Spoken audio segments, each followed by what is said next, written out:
Actually আমাদের on duty mobile officer যখন mobile patrolling করছিল অ্যারাউন্ড দ্য এয়ারপোর্ট অ্যান্ড উষাবাদ নরসিংহের এরিয়া, তখন সাসপিশিয়াস গ্রাউন্ডে দুজন লেডিকে দেখতে পাই এয়ারপোর্ট প্রিমিসেসে।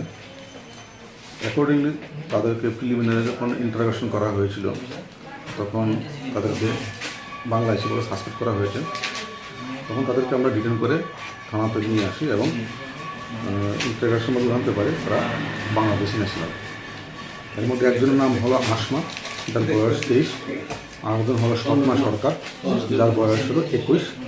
তারা বাংলাদেশের নরসিংদী ডিস্ট্রিক্টের বাসিন্দা। কী কারণে কেন এসেছে কিছু কি জানা গেছে? তাদের উদ্দেশ্য একটাই, মানে বাংলাদেশে কাজের একটু ক্রাইসিস থাকাতে তারা ইন্ডিয়াতে কাজের সন্ধান হয়তো পাইবে এই আশা করে তারা বাংলাদেশে ইলিগেলভাবে এন্ট্রি করেছে।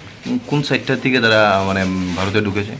আমরা ইন্টারোগেশন এখনও চলছে, তো এই অল্প সময় ইন্টারোগেশন তারা এখন পর্যন্ত তারা ডিসক্লোজ করতে পারেনি অ্যাকচুয়ালি তারা কোন এরিয়া দিয়ে তারা ইন্ডিয়াতে এন্ট্রি করেছে, বা হয়তো বা তারা যা বলছে এখন অবধি যে তারা এখনও লোকেশনটা চেঞ্জ করেনি যে কোন এরিয়া দিয়ে এন্ট্রি করেছে, কিন্তু ইন্টারোগেশন এখনও চলছে।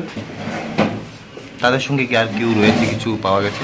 না, এখন অবধি কিছু পাওয়া যায়নি। এই দুজন লেডিকে আমরা তার ডিটেন করেছি, তারা কাস্টডিতে আছে এবং ইন্টারোগেশনের মাধ্যমে বাকি সব তথ্য বের করে যা যা করণীয় আইনত সব করো।